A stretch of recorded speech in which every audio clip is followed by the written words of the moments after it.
Welcome to JEJU Forum 2020. I'm Peter Hayes, Director of the Nautilus Institute. It's my honor to moderate this panel. Today's session is organized by the Asia Pacific Leadership Network of Nuclear Nonproliferation and Disarmament, or APLN for short. Today's session has a topic: reinvigorating nuclear arms control agreements. These agreements have been at the center of virtually every major reduction in nations' nuclear arsenals over the decades. They continue to present a valuable way to safeguard the future of humanity. This year marks the 50th anniversary of the Treaty on the Non-Proliferation of Nuclear Weapons, or NPT, coming into force. The 10th review conference of this treaty is meant to take place in New York next year, although the pandemic has put the timing in doubt. This session of the JEJU Forum will discuss the effects of nuclear arms control agreements, especially in light of the Non-Proliferation Treaty Review Conference, and will aim to address the following questions. Has the NPT been effective? If so, why? And if not, why not? Is a new focus on the treaty on the prohibition of nuclear weapons merited, or is this just a distraction from the core task of non-proliferation and disarmament? What of the Hiroshima urgent appeal signed last summer, calling for a renewed commitment to international arms control and disarmament? Let's open with 7 to 10-minute presentations by each panelist on this topic, followed by a moderated dialogue on some critical questions. But before we actually begin, I'd like to introduce our 4 distinguished panelists.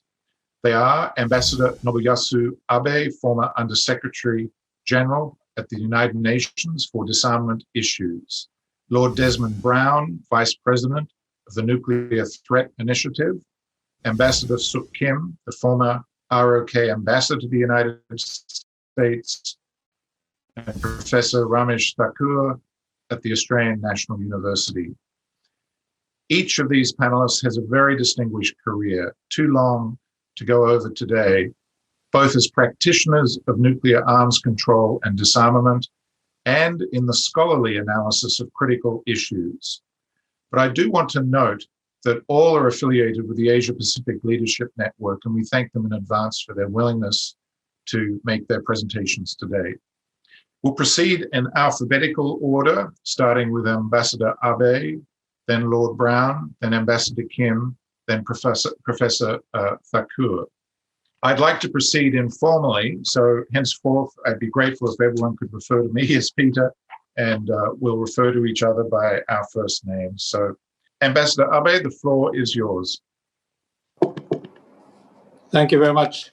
Thank you for inviting to this wonderful panel. I understand now it's in alphabetical order. I'm always number 1 either in the English alphabets or also in Japanese alphabets. R comes first, so I am accustomed to it.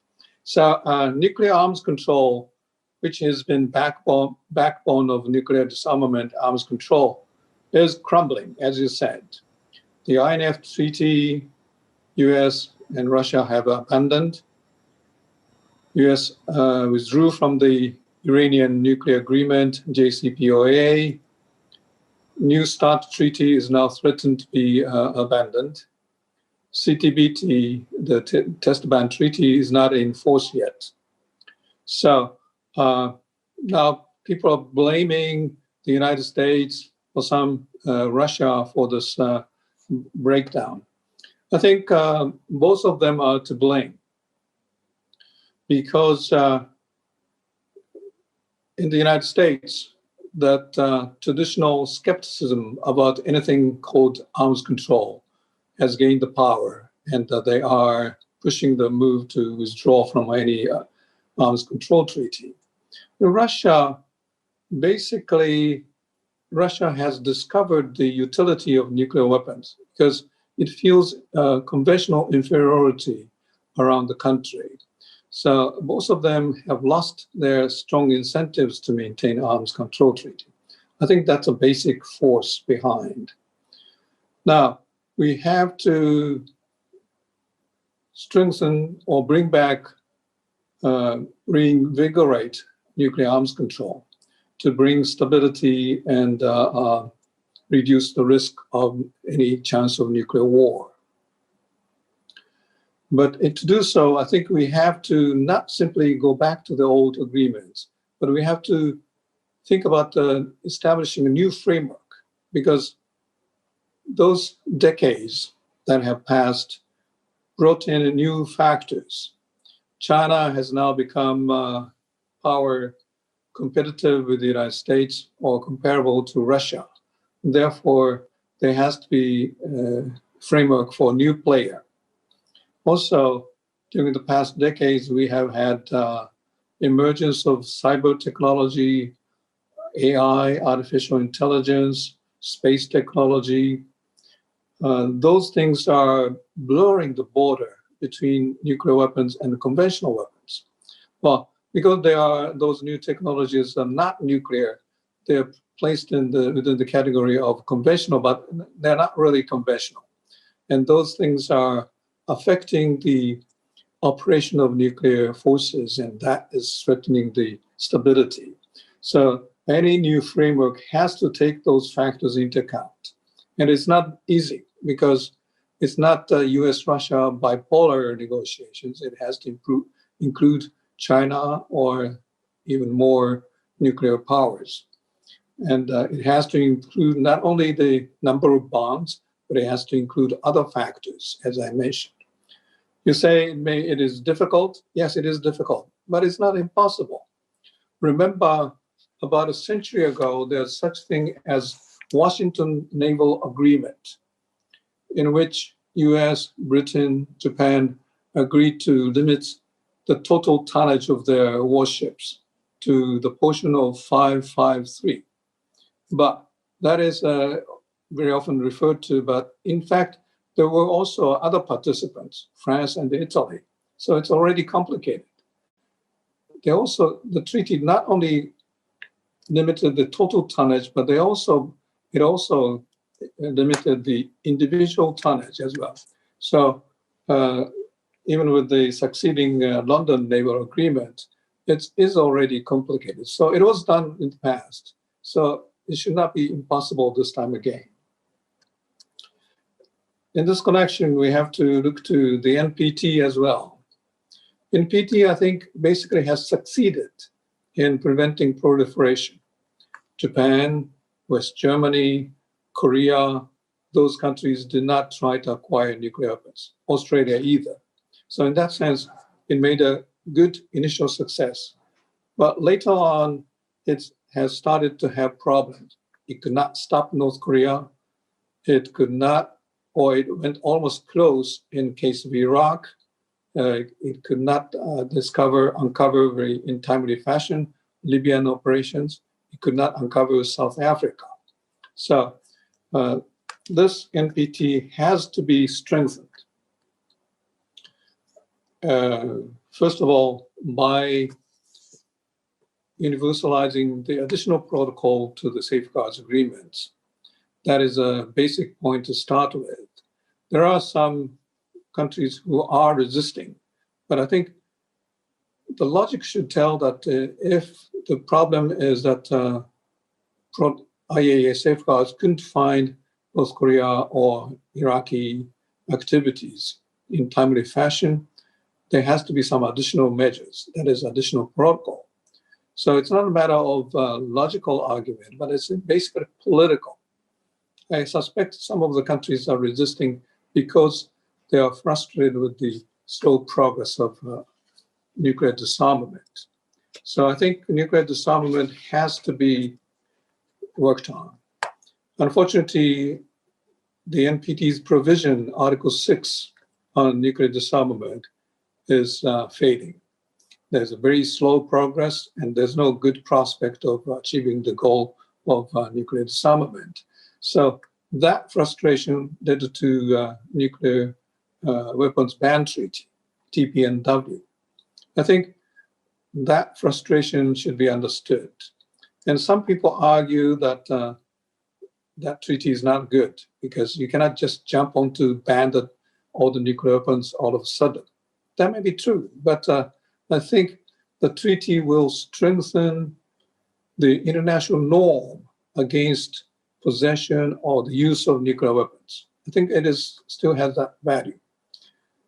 It's true that no nuclear weapon countries have joined the treaty, so it is not going to bind those countries immediately to let them give up on nuclear weapons. But I think it is still strengthening the normative value against nuclear weapons, and I think help increase the pressure for nuclear disarmament.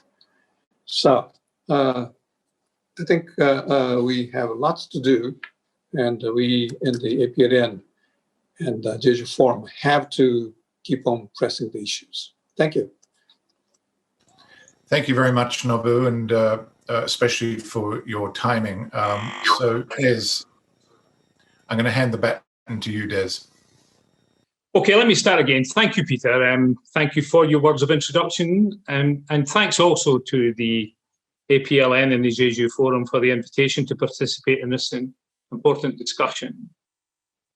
So I agree with Ambassador Abe. I think he has helpfully set out, the framework for our discussion, and to some degree anticipating what he and others might say.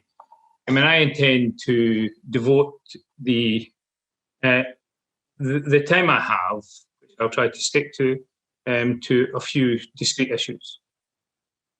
First of all, the foundation of strategic stability, which has been built up over 75 years and broadly including the NPT, has served us very well.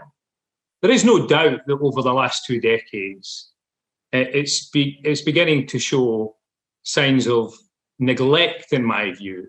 And I think widespread neglect. I don't just think this is a Russian-US problem. I think, we all share a part of the responsibility for neglect. We may not share the responsibility for the assault that it is now under from some parties, but I don't think we nurtured this well enough and supported it. And, as I've heard people say, it's like the brakes on a car. You don't really appreciate that you have neglected them until they fail. And this is in danger of failing, in my view. But there are 2 aspects to this. I mean, we're going to discuss arms control. The part of the world that I live in, the Euro-Atlantic space, has relied for the stability on both arms control and other pillars of peace, including legally binding confidence-building measures.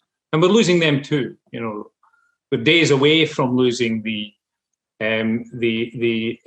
OST, and this is a significant worry to us as well. Anyway, contrary to what I expected, I can start today on what may prove to be a relatively positive note. On Monday, I noticed reported in the Wall Street Journal that quoting a US administration official, that the US and Russian negotiators had made progress on a new framework accord that would freeze each of their nuclear arsenals and outline the parameters of a detailed treaty to be negotiated next year. So those are the words that I quote from the Wall Street Journal. I haven't seen it, to be honest, reported very extensively otherwise. If this proves to be a durable accord, it would give Russia an extension of the New START treaty in order to create space for that conversation to take place in those negotiations, which, as we've heard, is due to expire in early February. But time will tell.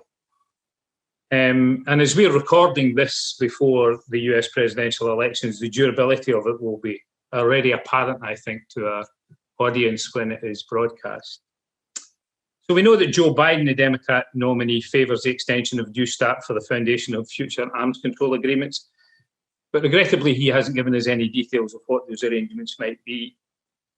And why this is important is that we cannot underestimate the importance to the NPT of extending New START. I mean, there is no single act that could better ensure a positive review conference than US and Russia agreeing to extend the New START treaty. And equally, the opposite would be the case too. There is no single act that could damage that prospect so significantly as failure to do that. In May of last year, in a statement to the 2019 NPT PrepCom, I and others stated the following in quite a long statement. And I quote, "Further progress in nuclear disarmament, or in the very least, active negotiation to that end by the US and Russia, is at the core of their NPT Article 6 obligation to pursue negotiations in good faith on effective measures relating to cessation of the nuclear arms race." So that's quoted in short. It's in another context. The disarmament leadership from the US and Russia, who have enormous responsibilities in this regard because of the size of their arsenals, it is critical to the essential task of engaging the world's other nuclear armed states in achieving a world without nuclear weapons. And failure by the US and Russia to take the necessary steps would be interpreted as a violation of their Article 6 obligations and threaten the underpinning of the NPT regime, in my view, with some justification. Ambassador Abe reminded us of the continuing importance of nuclear arms control and some of the many reasons why, although the NPT has served us well over the years, and I don't think there's any doubt about that, but we shouldn't attribute all of this success, of course, to the nuclear weapon states. The non-nuclear weapon states have, in my view, been the heroes of the NPT, and with a couple of minor exceptions, but important exceptions, but in scale terms minor, the non-nuclear weapon states have stuck to this deal very well. But it's being challenged now, as we heard, and outdated in the modern world. And the aspect of that list of reasons which Ambassador Abe gave us that I want to dwell on just for a few seconds is the problem caused by emerging technology. There are two aspects to this which trouble me greatly. I mean, all nuclear weapon states and nuclear armed states, to some extent or another, seem to be modernizing, if not having already modernized in some cases. US and Russia are developing terrifying new weapons, which are destabilizing. In the Russian case, two of them already covered by New START, but others would require completely new arms control regulation. Hypersonic missiles, one of which I understand was tested yesterday to celebrate President Putin's birthday, that challenged conventional understanding of response times and consequently first strike, and nuclear-powered torpedoes and cruise missiles are making us rethink what is credible deterrence. And to make matters worse, and this is the area that I'm really concerned about, technologies like artificial intelligence, lethal autonomous weapon systems, and cyber weapons, and I could go further, change the parameter of what is a credible threat and our ability to be able to know from where it originates, which is a foundation of deterrence. But they also generate a vulnerability to command and control of nuclear weapon systems. And none of this is regulated. And attempts that are being made to regulate them are failing. They're failing against the vetoes of countries. In my case, in the United Kingdom, I'm disappointed of their inability to be able to agree a general consensus about what an autonomous weapon is in order for some form of regulation to be agreed, at least among those who are discussing this. So all of this is being done overtly to increase the effectiveness and the deadliness of weapon systems in an environment where there is no internally accepted rules and regulations for any of these technologies, and none of the countries with the big nuclear arsenals consider this to be anything of a priority. And let me, in the interest of time, just move to my final point, which is about the TPNW. All in all, there is a strong perception that the NPT is in bad shape and the risks are becoming obsolete. And in the end, collapsing because of a combination of proliferation challenges and endless disputes about disarmament. So in July 2017, as we were told, and I don't need to repeat this, 122 NTP members voted in favour of the Treaty for the Prohibition of Nuclear Weapons, and it is moving towards ratification. For the countries who oppose it, the treaty is ineffective, but also potentially undermining the NPT. Personally, I agree with the view that the focus on this treaty, rather than engagement with its underlying argument, suits the nuclear weapon states, ironically. It's simpler for them to argue that a ban treaty without the participation of nuclear powers could not be effective. It's easy for them to argue that the treaty and its proponents don't explain how you deal with major security threats in the absence of nuclear deterrence. It's easy for them to argue how the deficit of how you verify and enforce this treaty makes it a problem rather than a solution to anything.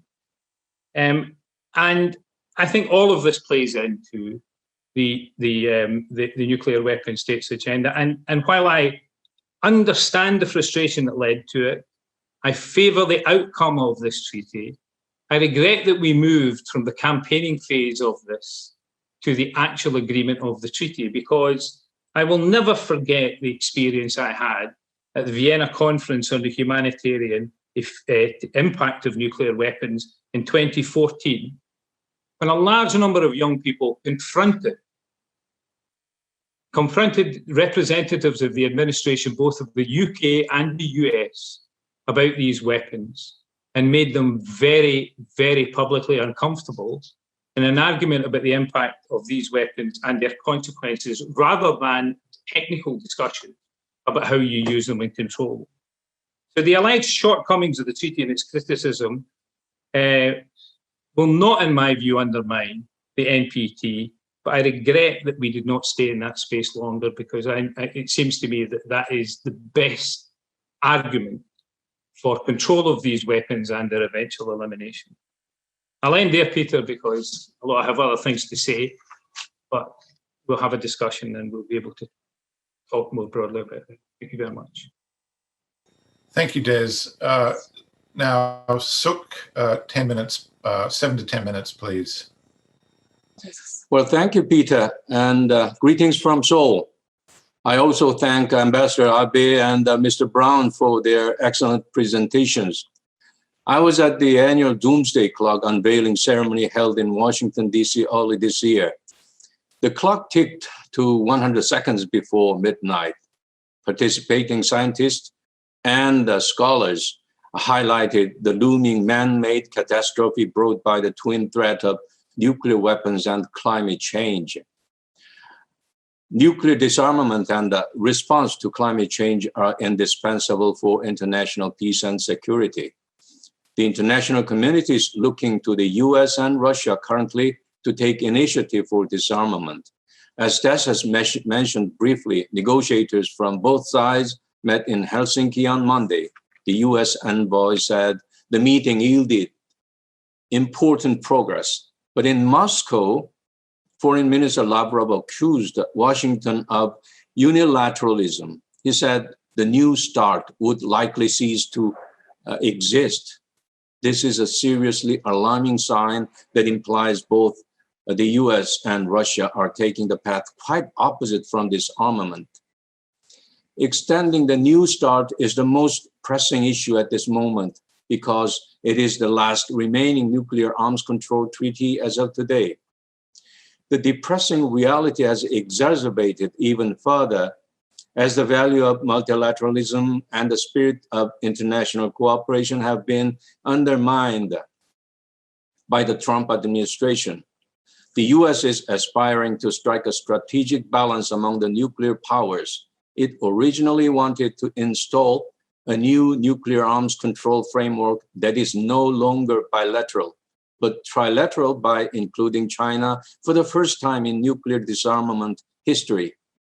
Russia stands for an unconditional extension of the New START treaty. China has rejected the US proposal of the trilateral nuclear disarmament negotiation. The huge gaps remain in the understanding and interest of the three countries. Both the US and Russia should come forward to set examples to the rest of the nuclear weapon states, as well as to non-nuclear weapon states by taking a disarmament initiative. The desirable first step would be the two countries reaching an agreement and extending the New START before February next year. They have only 4 months in their hands. The issue of including China in the framework can be discussed later. What makes matters worse are nuclear ambitions of North Korea and Iran and the likelihood of major nuclear powers resuming nuclear tests. These clearly expose the loopholes and weaknesses of the international nuclear arms control regime.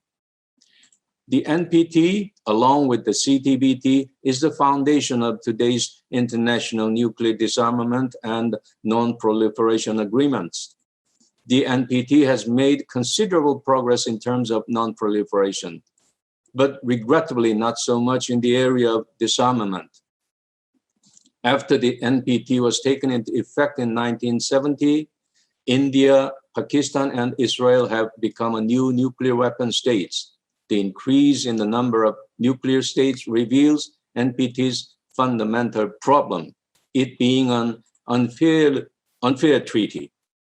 Another risk for the NPT is that North Korea set a negative precedent. It is the only member state that withdrew from the treaty in 2003 after taking advantage of being a member since 1985. Now, Iran is making a claim to follow suit. Under these troubled circumstances, the Treaty on the Prohibition of Nuclear Weapons is expected to be taken into effect soon with the ratifications of 50 or more countries. The problem is the TPNW is in conflict with the NPT framework as it illegalizes the nuclear possessions as a whole. Also, the fact that neither major nuclear powers nor their allies are the members of the TPNW raises a universality problem. Moreover, the feasibility of the current version of the treaty is questioned. Some 70 countries did not even participate in the vote. Some countries are hesitant to join due to the risk to their national security, and the treaty lacks the effective and reliable verification system. On the other hand, the NPT has undoubtedly been the driving force of the international nuclear non-proliferation regime for the past 5 decades. We should not simply incapacitate it on the grounds that nuclear disarmament has not been fulfilled. We need to recognize that meaningful progress cannot be drawn without making improvement in the international security environment in a broad sense. This is the game of reality, practicality, and feasibility. Therefore, the NPT and the TPNW should be designed and operated in a way that is not conflicting, but complementary and mutually reinforcing. In order to ensure the stable international order and taking into account the realistic limitations that nuclear disarmament will take a long time, it is crucial to revamp the current NPT framework as a whole. However, it is difficult to make workable progress with the NPT review process alone. Extraordinary sense of international solidarity and effective multilateral diplomacy are essential to come up with a reasonable alternative. In particular, to make the NPT hold relevance for the original purpose and spirit, we should encourage both nuclear and non-nuclear states to make joint efforts to disarm while continually strengthen the non-proliferation effort. In this respect, the initiatives such as the Stockholm Initiative, the Creating an Environment for Nuclear Disarmament, and the International Partnership for Nuclear Disarmament Verification call our attention. I believe these initiatives could contribute to successfully convening the 10th NPT Review Conference next year. Now, North Korea's nuclear problem. As reiterated in the UN Security Council resolution, it is a threat to international peace and security, as well as a challenge for the nuclear disarmament and non-proliferation regime. You may recall the 6-party talks from 2003 to 2008 aimed at deterring North Korea's nuclear ambition. They failed. After the defiant nuclear test for 6 times, North Korea presumably possesses 20 to 60 nuclear weapons. US President Trump's summit efforts in 2018 and 2019 to have North Korean leader Kim Jong-un come to terms with CVID or FFVD also failed. Nuclear ambitions of North Korea and Iran are utterly the most serious threat to the global nuclear non-proliferation regime. In order to rein in North Korea's nuclear ambition, the UN Security Council resolutions should be faithfully implemented while related parties continue their coercive diplomatic efforts. At the same time, we must note that failing it could entail a nightmare of a nuclear domino in Northeast Asia and will pose a serious threat to the entire world. It is high time that we step up our efforts for North Korea's denuclearization. In conclusion, in the 21st century of interconnectivity and convergence, we need to wisely interlink and harmonize the old and new initiatives, such as the NPT and the TPNW, and create a new or combined institutional system for the nuclear disarmament and non-proliferation regime. And for this, we must gather together the collective wisdom. Thank you. So thank you, Sook. That's terrific. We're running under time, which is great. So I'm going to hand the baton to Ramesh. Ramesh, the floor is yours. Thank you. Thanks, Peter. And I both thank and commend both the APLN and the JEJU Forum for proceeding with the 2020 Forum, even as a virtual event. I'd like to make 3 points without repeating anything that the previous speakers have said. One is problems with nuclear deterrence. Second is problems with nuclear disarmament as a realistic goal in the foreseeable future. And third, therefore, benefits of contemplating some practical nuclear restraint agreements as an interim measure to prepare the way for a successful NPT conference, amongst other goals. So firstly, let's recall that nuclear armed states justify possession of nuclear weapons by highlighting its defensive purpose and role, to deter a nuclear attack by an adversary.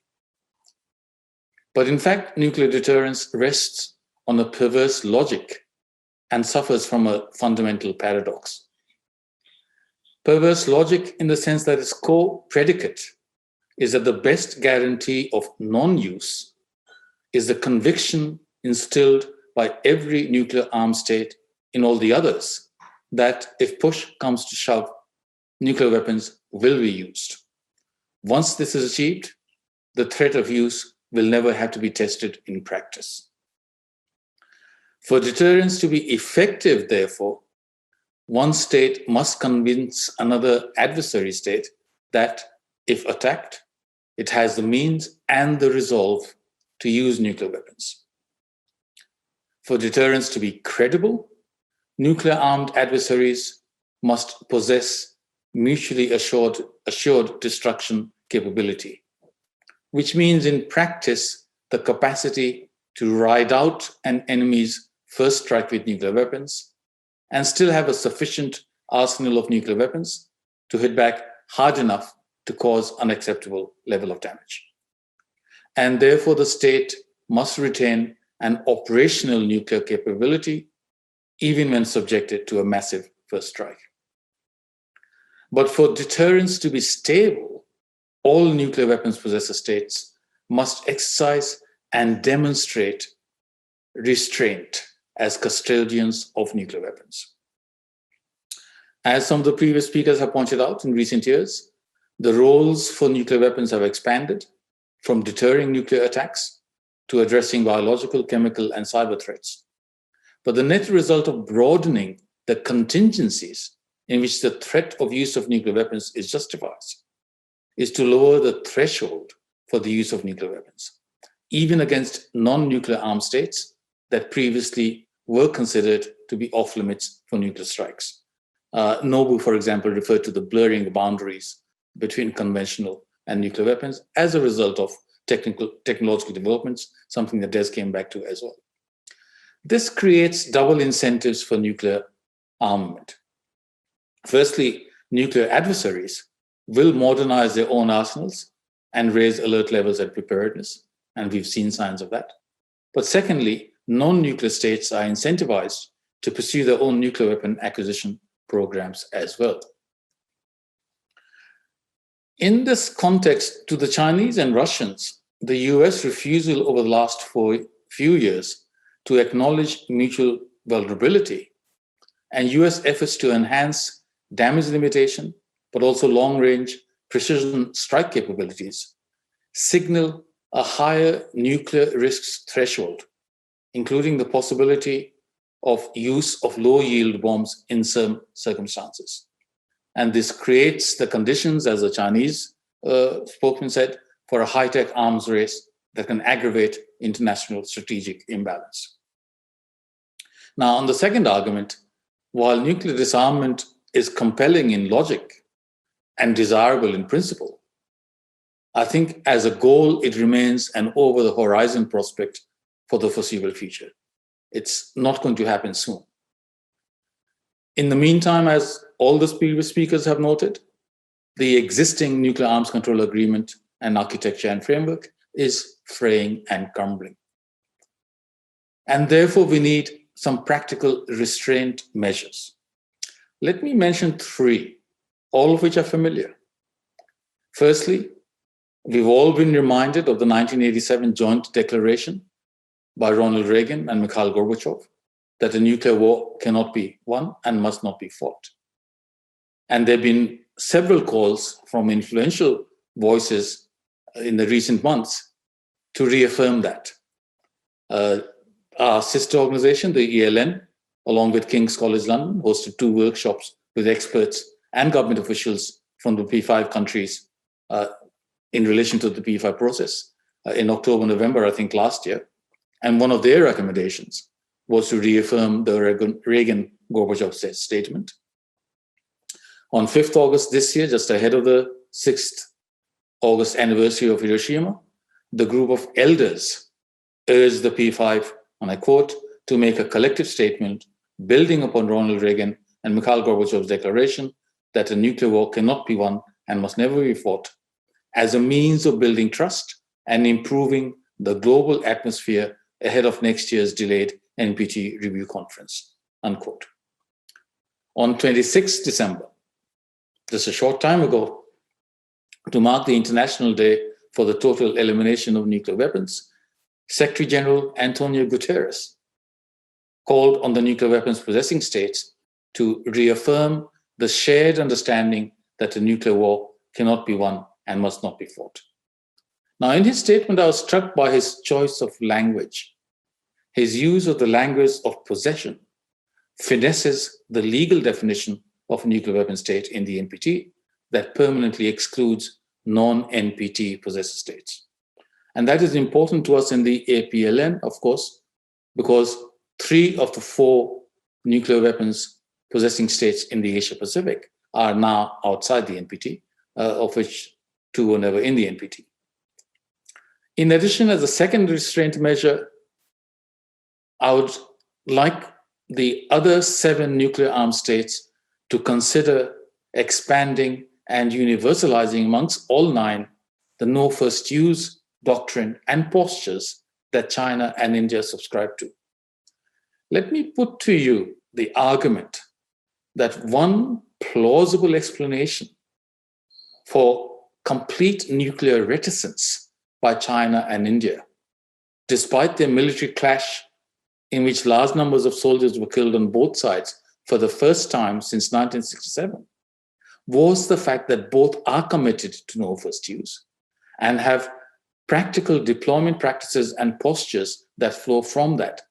And unlike every heightened tension between India and Pakistan, when nuclear flashpoint language is used immediately by governments and by analysts, in this case, despite actual deadly clashes, the rhetoric stayed completely away from nuclear weapons. And that's something worth remembering, that is a practical demonstration of the benefits of a no first use restraint regime. And so that's something that other analysts might want to contemplate and recommend the universalization of. because what we have in the case of China and India is not just a doctrinal pledge, but the reality that in neither case are operational plans believed to require either the first use of nuclear weapons or even the threat of first use. Instead, as we know, as a safeguard against inadvertent or unauthorized use, warheads are kept off alert and delivery systems and warheads are separated.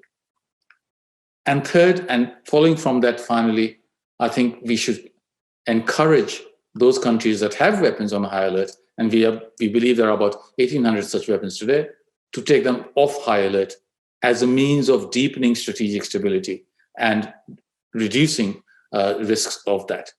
These three measures between them, I think, will be practical demonstrations that the nuclear armed states do take seriously their commitment as responsible nuclear armed states, and therefore will prepare the ground, even though some of these states in the region are not members of the NPT. Thank you, Ramesh.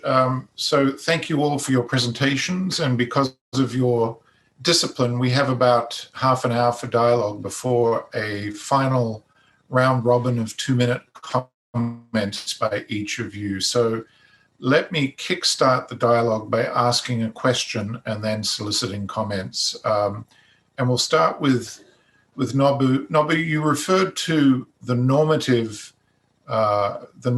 power, if you like, of the Prohibition Treaty that might reduce the probability of the use of nuclear weapons or further proliferation of nuclear weapons beyond the already 9 nuclear armed states. Do you think it's possible to build bridges or coalitions of these prohibition states that sign up and ratify the Prohibition Treaty with bystander non-nuclear weapon states that don't sign up to anything but still have a stake in the issue of nuclear war and nuclear arms control and disarmament, and even of the nuclear alliance states, to put pressure on the nuclear armed states to undertake very pragmatic and urgent nuclear risk reduction measures over the next 5-10 years whilst this new world order gets sorted out in a post-pandemic era? Okay, I think I can think of 2 ways to do so. One is those countries who are staying away from the ban treaty, basically the allies of the United States. They should stop campaigning against the ban treaty. They're joining the nuclear open states to campaign against other countries joining the treaty. I don't think that as you said, as people said, they are complementary and mutually reinforcing. You don't have to be campaigning against the treaty. So that is one way to do so. That is one way to bridge the gap. I think also countries should, in parallel, emphasize the importance of observing international humanitarian law. That was the starting point of this treaty argument. You mentioned Vienna Conference on Humanitarian Consequences. Even if we cannot prohibit the nuclear weapons, the next thing we can do is strengthen and enforce international humanitarian laws strictly. There will be very limited cases you can justify use of nuclear weapons. So that's another way of doing it. The other way may be to, okay, those are 2 points. I may come back with a third point. Would any of the other panelists like to make any suggestions on this question of building new kinds of coalitions? Ramesh. I'd like to pick up something that Des said as well. There's no question but that there are problems with the ban treaty. On the other hand, I think it is equally indisputable by now that over the decades, the nuclear weapon states, the 5 of them, had used the cover of the NPT to convert what was a temporary exemption for possession for them, as they negotiate in good faith, into an indefinite legitimization of possession and nuclear deterrence doctrines by them under the NPT. And that's what created most of the angst. And effectively, having completed more or less the non-proliferation and peaceful uses planks, the nuclear disarmament leg got stalemated, as Ambassador Abe has said. And in that sense, the NPT's normative potential was exhausted. There was no realistic prospect of disarmament under the NPT, and the other two had been achieved.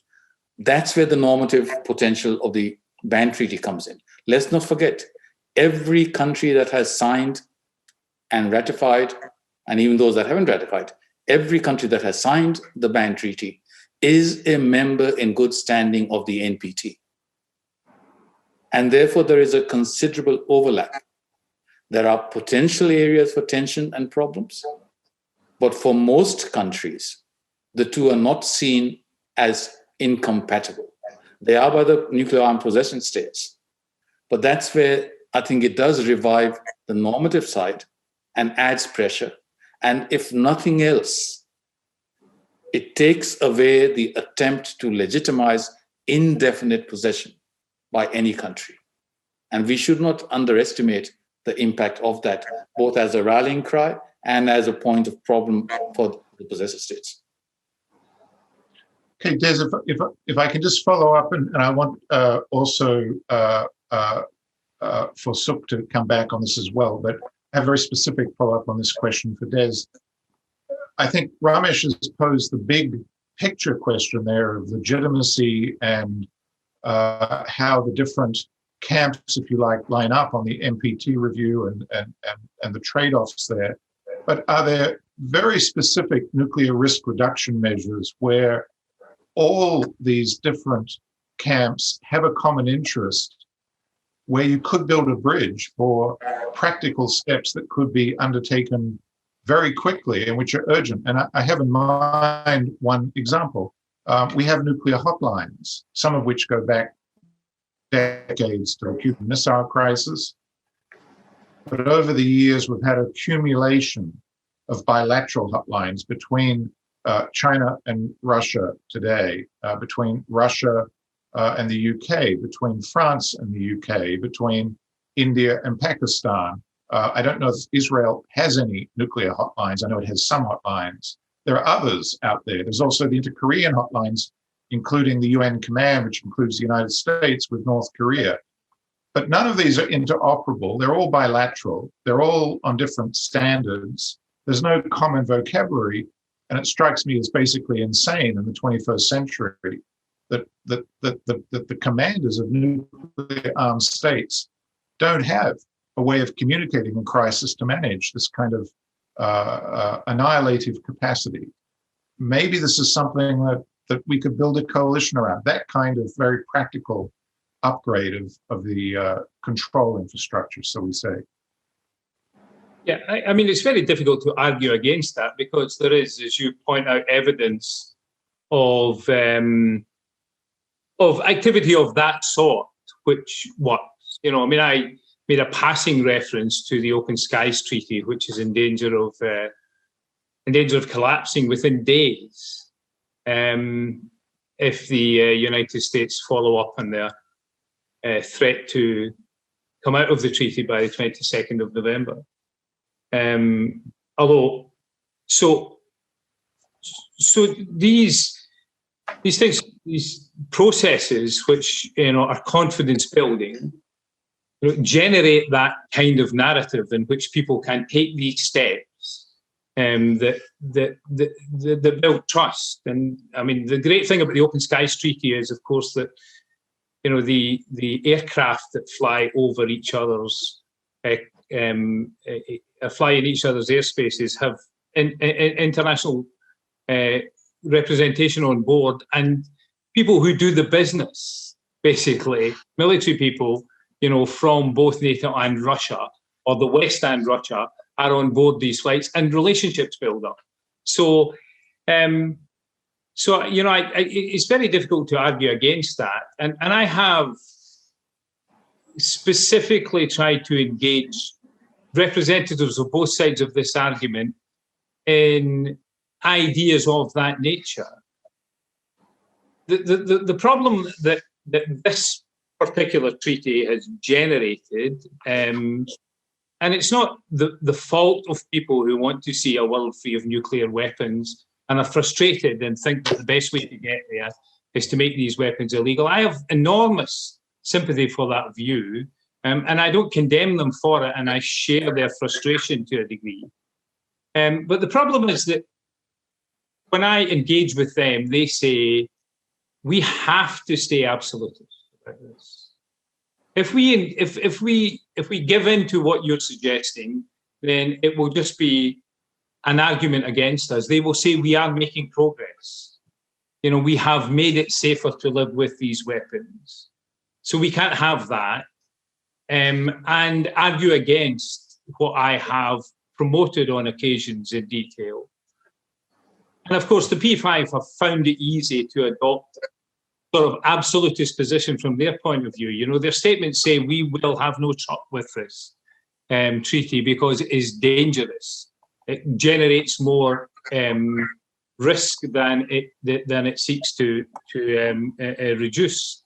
And it's very difficult to see how you can do that. But there are examples, and we have to build from them. You know, I myself was responsible for what has become known as the UK-Norway project, which the United Kingdom got a lot of credit from, working with a non-nuclear weapon state on how you, in disarmament, how you dismantle a nuclear weapon, how you verify a weapon has been dismantled to a non-nuclear weapon state without breaching the terms of the NPT and other and other, you know, domestic legislation that we may have had.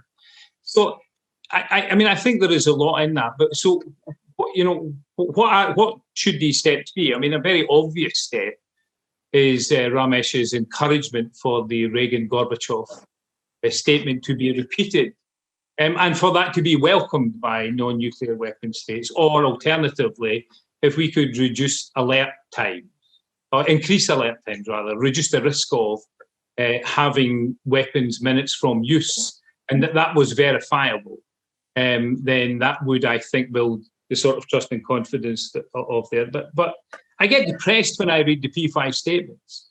You know, the P5 statement says in 3 paragraphs of a 7-paragraph statement, the reasons why they will have nothing to do with the TPNW. They say in a couple of sentences that they support the goal of a world without nuclear weapons, and then immediately follow it by saying that they will take the steps or support the steps necessary to create an international order that will allow that to happen, without any specification, you know, of what that is. And then they go back into their domestic circumstances, and when asked why they have nuclear weapons, they say, we hold these weapons not to encourage the creation of that international order that will allow it, but to deter the use of these weapons by the other members of the P5. That's the only justification in humanitarian and legal terms for having these weapons, is to deter their use. And that's the only one that they can articulate. But yet they get away with every single time suggesting that they have to hold on to these because the world order and the security of the world and the peace of the world doesn't allow them to get rid of them. So it's very difficult, Peter, in this environment to find space in which these two groups of people can come together. So somebody has to, I mean, obviously has to mediate that. But who are these countries who will do that? So what are your thoughts on this issue of building new coalitions, even if they're short-term, temporary ones, to try and get something done that at least gets some momentum underway in the right direction? Okay, so I mean, I've spoken, regional. Yeah. So I accept, I mean, I've spoken for too long on this subject. I support them all. I mean, I support all initiatives that move in that direction, and we'd happily help, you know, help them to try and do it. But as you can hear from what I say, you know, I mean, I've done a lot of this dialogue over 12 years, and people say many things to me, you know, in private that they will not say in public. It's very depressing. Well, let's shift gears slightly. Sook, if you'd like to follow up on this issue of bridging, that's fine. And then I'll follow up with another question to you. Go ahead. Okay, following up that's a statement just now, let me slightly add one point to that. You know, there's a clear idea and position on the part of P5, and which caused many complaints and grievances from the non-nuclear weapon states. But if we look into the history and the path, there are a few organized and integrated ideas and positions on the part of non-nuclear weapon states. So, as I mentioned in my statement shortly, I'd like to revisit the idea of some the initiative. Let me take one instance from Stockholm Initiative. It invites major non-nuclear states together, not the nuclear weapon states, but non-nuclear weapon states together, and proposes disarmament measures that are achievable and negotiable with nuclear states. So I would propose some kind of a meaningful dialogue among non-nuclear states vis-a-vis nuclear states to propose, to come up with some reliable proposal to the nuclear weapon states. It is very important that because we are a short time away from the next round of NPT review panel next year. So instead of throwing stones individually, I would suggest non-nuclear weapon states to have the common grounds of meeting and come up with their collective position as well. Now, before I go back to your question again, you just slightly mentioned about hotline, Korean hotline. Did I hear you right? That's correct. Yeah. Hotline. I have been in the diplomacy for 35 years, but I retired, well, 7-8 years ago. I'm a person who do not strongly subscribe to the hotline. Hotline is for to deal with some kind of crisis situation. But in this case of the the disarmament and the initiatives, I don't think hotline works. In most cases, also including in Korean cases, hotline is deadline. So it remains only by name. So I don't believe in the hotlines in this case that we are talking about. Thank you. If I can move on, Nobu, I'd like to circle back to China, which in our region looms large, although its nuclear forces are still really only equivalent to those of one American strategic submarine in the Pacific. So we've got to be careful about how we, look at the relative capabilities. And of course, Russia has substantial forces arrayed in the Far East in Northeast Asia, right along the border. Some of them probably are aimed at China, ironically, as well as other forces offshore. Its strategic submarine, missile-carrying submarines in the Sea of Okhotsk and further afield. There's a lot going on under the water in this region as well as on land. How do you think, do you have any practical ideas how one could draw China into a dialogue about strategic weapons with the United States and Russia, Some have suggested that this might be done with the UK and France also in the room, but if you're going to go there, then why don't you bring in India? I don't really understand that argument. But on the other hand, I haven't seen a very practical and plausible suggestion from the Americans in particular on how to bring China into the conversation. And the Chinese themselves don't seem very forthcoming with creative or interesting ideas either, other than to say, we'll talk with the United States and the Russians come down to our force levels, which just means they're going to sit on their hands. That's about as puritanical as the Prohibition Treaty advocates can be. It really is meaningless. So do you have any practical suggestions that could be taken up at many different levels, not just by states, but by the social movements, by cities, provincial governments? It could be done at many different levels, this conversation with China. Yes, I was about to raise the question of China.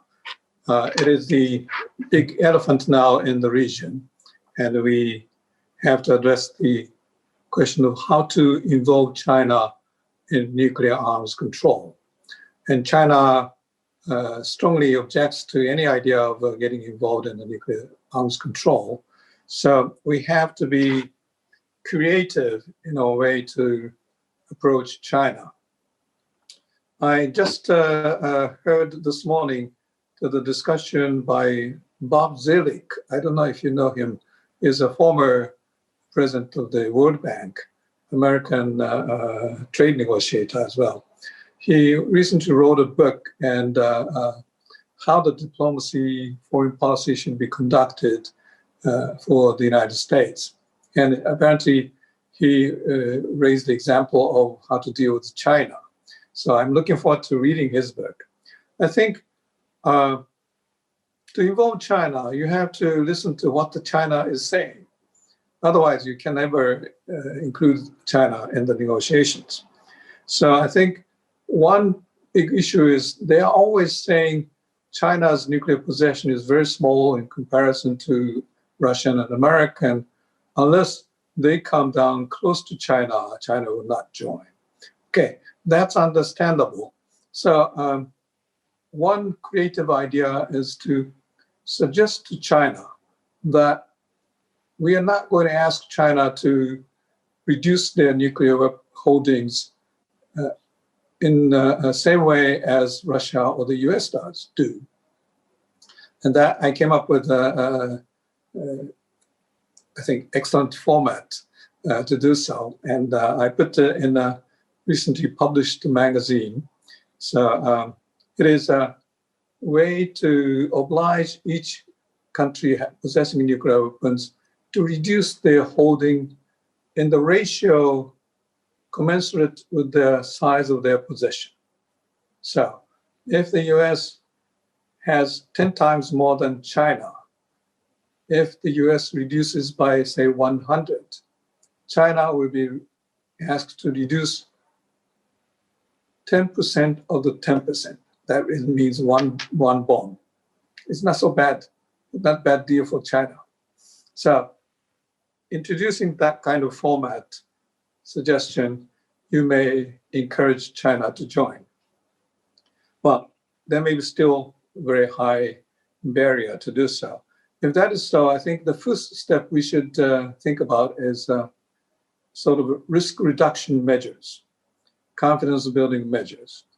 And I think some people are already suggesting the mutual declaration that which weapons have nuclear weapons, which ones don't. China has an enormous number of missiles.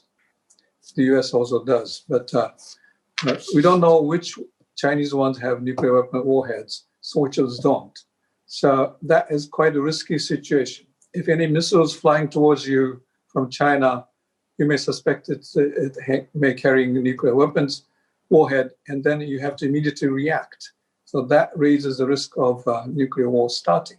So by having mutual declaration, clarification, you may reduce that risk.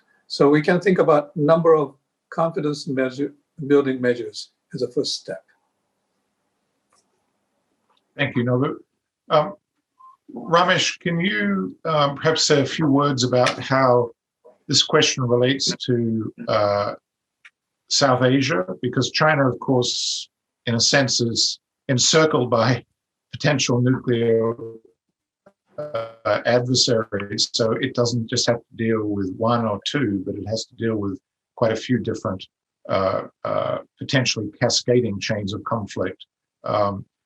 Is there potential in the India-China relationship for some progress, some breakthrough that would bring China into a conversation that then could have ramifications for its stance at the global level? Possibly. I just want to check, did Sook want to say something in response to the previous comment? Did I see his hand up? Oh, I'm sorry. Yes, actually I did. Thank you very much. Can I? Thank you, Rob. Okay. Well, let me speak briefly on China before I totally forget. I agree with Ambassador Abe that there's a serious lack of confidence and mutual trust between U.S. and China, given the current situation, which is often called as the new Cold War II. So lack of confidence may lie underneath the U.S.-Chinese relations as a whole. You asked for is there whether there's some practical suggestions. I would say this may be a very clearly defined one, but let me say 3 points on this. Given the situation of lacking the mutual trust, I would suggest first, U.S. and Russia extend the current treaty before February. That's the first point. That is very important and without condition. And second, after agreeing on the extension of the current treaty without any precondition, then they could gather some steam to make some kind of momentum for joint campaign toward China, and they can have some kind of the negotiation or consultation between U.S. and Russia on the subject of how to invite China into the treaty from bilateral to trilateral. And in the process of consultation, it is quite possible that China may feel nervous at some point because they are not in the process of discussing about their destiny. And I think it is quite possible from the past history that Russia also welcomed China to be part of the framework that limits its nuclear advance. We can see in the past that from the instance of Sino-Russian territorial dispute in several decades ago. So I think the most important thing is U.S.-Russia agreeing on extension of the current treaty, and then they gather on for another dimension about how to induce China. And third, they will bring this together to Beijing. I think the third point, bringing this point to Beijing, may not be necessary. In the process of doing the second phase, China may come on board. That's my point. Okay, shall I go back to your question, Peter? Yes, please. And we're going to keep it brief because we're about to run out of time here. Yep, go ahead. And I will keep it brief also because, of course, I'll be moderating another session on China, India, Pakistan nuclear equations. But if you think of what happened, or most people outside of the subcontinent don't realize, Tong Zhao, another APLN member, did a study with a Carnegie colleague where he referred to the China-India nuclear relationship as decoupled deterrence, meaning what China does is a major driver of India's policy, but China is not at all fussed about what India is doing because of various asymmetries between them. However, if you think of the clash that I was talking about in the area of the Himalayan mountains, very few non-specialists realize that in that region, the strategic geography of China, India, and Pakistan converge. That region is critical for China to have all-weather guaranteed access to its two ethnic frontiers, restive ethnic frontiers, Xinjiang and Tibet.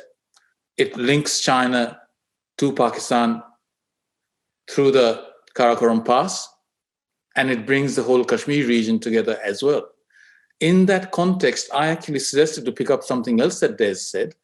I suggested that even though the Americans have said they're pulling out of Open Skies Treaty, that we could look at adapting the principles of that to the Himalayan mountain region between China, India, and Pakistan, and see if that could be initiated there. Because if it had something like that, the movements of troops would have been picked up in advance and we could have avoided the deadly clashes in June. So again, there are things that can be learned from one region to another, adapted to local circumstances. But the reality is, as Nobu started off saying, we moved away from the bipolar structure of Russia-US nuclear relations to an interlinked nuclear chain argument, and we need to think seriously about that. Thank you. I'd like to, Des, go ahead. Yeah, just two figures on the OST, the Open Skies Treaty, in the context that Ramesh talks about. As he knows, the Open Skies Treaty is capable of accession. It entertains accession. I mean, it could be extended to incorporate India, Pakistan, China. I mean, it's pie in the sky, I think, given the situation it's in already. But you know, at the point of agreement, that door was left open. So that's a very strong possibility, and it would be a great loss to world security if we lost that treaty, and all of what it stands for, and the knowledge that goes with it, which could be of benefit to other people. I just want to make one other point just about this conversation. I mean, there already is. I mean, I don't want you to think I'm obsessed about this, but there already is an opportunity for China, Russia, the United States, the United Kingdom, and France to talk about disarmament, arms control, and non-proliferation, and that's the P5 process. Great. If they could be persuaded to broaden that agenda, then that could be the beginning of these discussions. They could also use it as an opportunity to reaffirm their support of the CTBT and the CTBTO, a statement of that nature. I mean, there are many things could be done. The restrictions that they place upon that agenda and the narrowness of it is their choice. But it could be broadened to have those discussions. And I just say this, privately, I know that people who participate in these discussions are well aware of the signaling that their agenda sends to non-nuclear weapon states, and also well aware that their failure to take on disarmament and non-proliferation, because the rest is peanuts really compared to that, sends a very strong signal to non-nuclear weapon states about their seriousness of both of these things. So the possibility is there.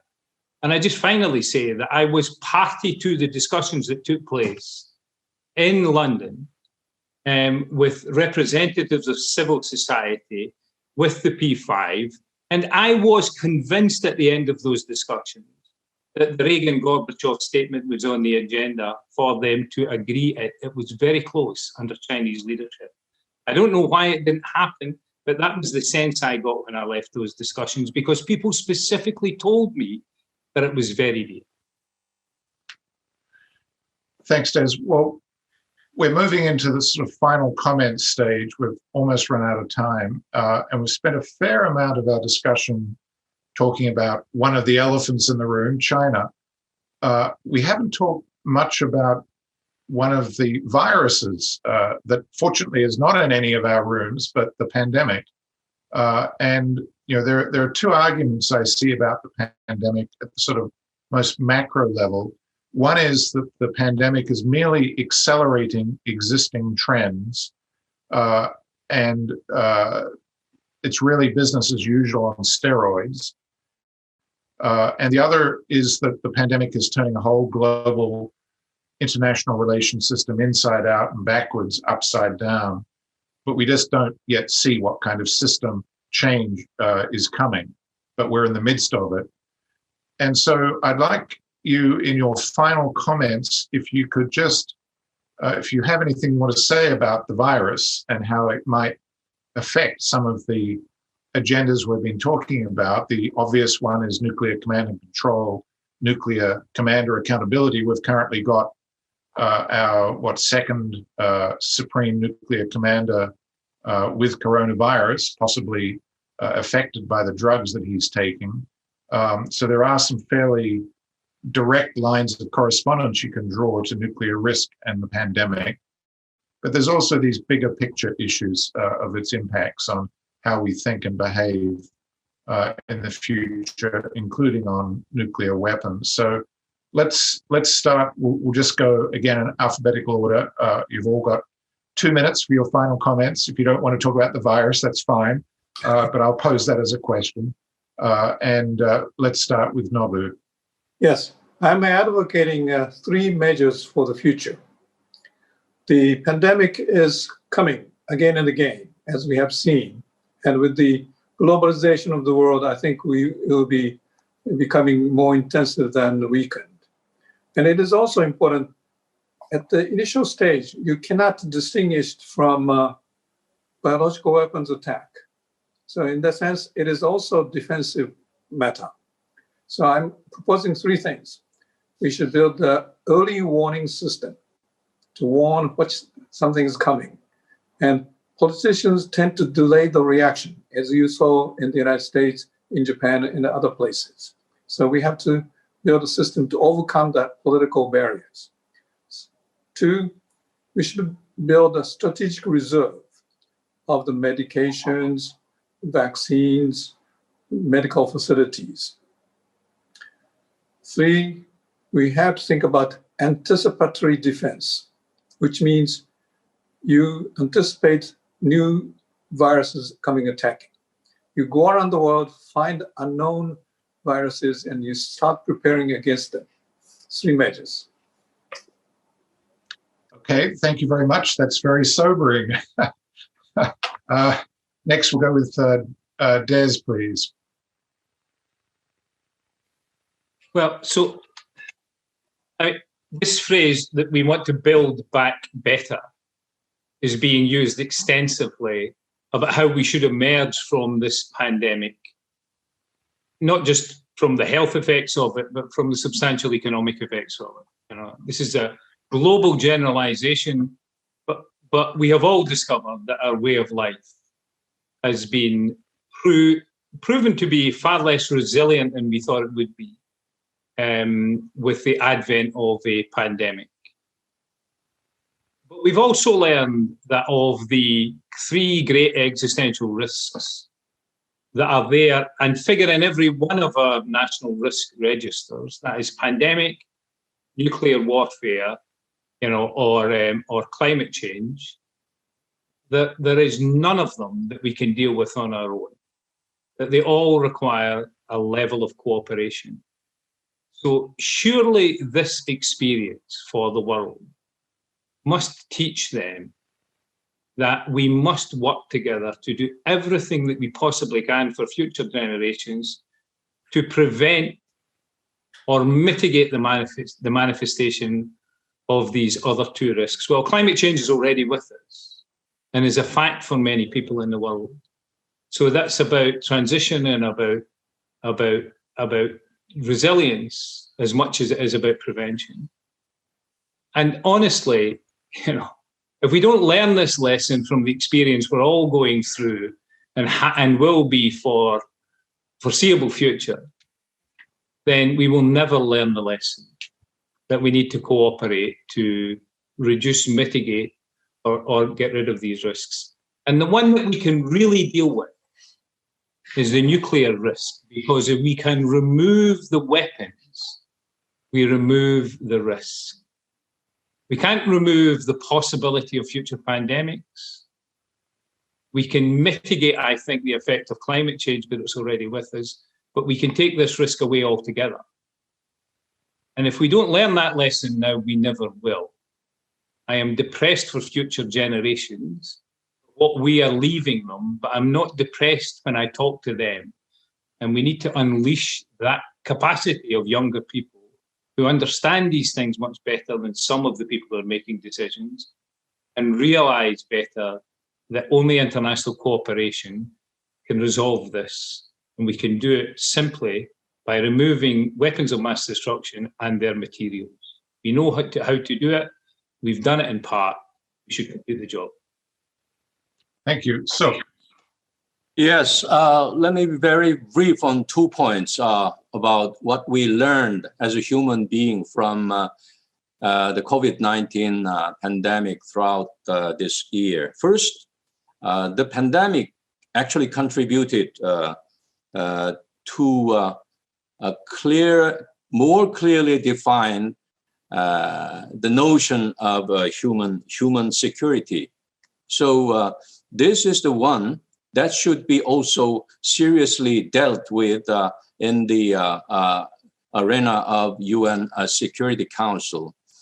You see, US and China have been fighting each other and finger pointing each other regarding the notion of Wuhan or Chinese or American and something in UN Security Council. So they produced no such thing as a resolution or a statement from the president or something like that. So this occasion led us to think about seriously on the extension of the function of UN Security Council, including human security issue, which is the pandemic issue as well. The second,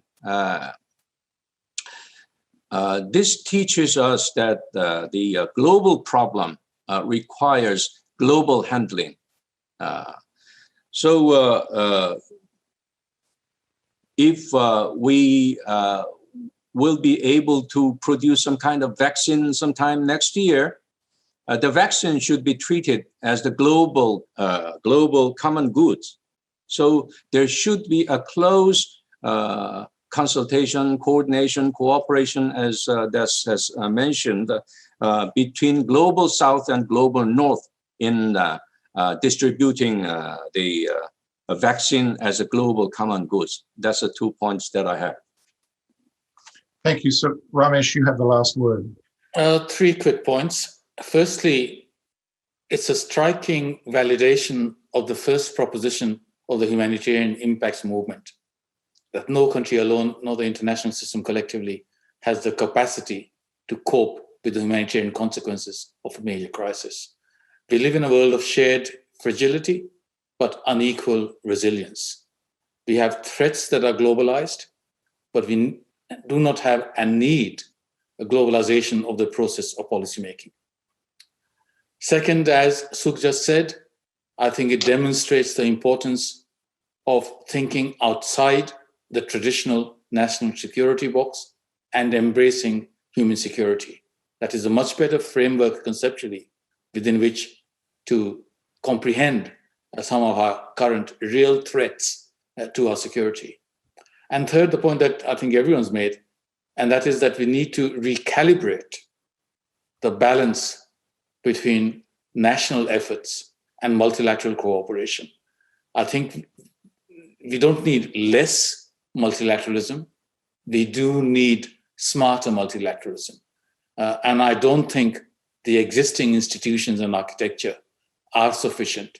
So we're going to have to think about how we get out of the constraints of the existing architecture without damaging the existing order in the process.